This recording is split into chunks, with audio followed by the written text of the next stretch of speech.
తెలుసా? తిండి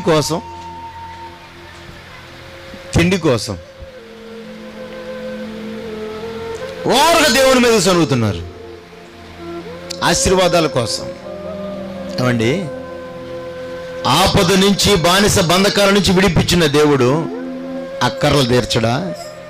తీరుస్తాడా? ఆపద నుంచి విడిపించాడు, రోగము నుంచి విడిపించాడు, వ్యాధుల నుంచి విడిపించాడు, శత్రు సమూహాల బంధకాల నుంచి విడిపించాడు. అన్ని విడిపించిన దేవుడు నీ అక్కర్లు తీర్చడా? వీళ్ళు 3 రోజులు ఆరాధన చేసి పరవశించిపోయారు. ఆత్మలో పరవశించి దేవుణ్ణి ఆరాధించి సంతోషించి కొద్దిగా ముందుకు వెళ్ళిపోగానే మాకు ఆకలి అవుతుంది, మోషే ఇలానే స్పెషల్ చెయ్యి. మోషేని ఎట్లా వాడుకున్నారంటే వీళ్ళు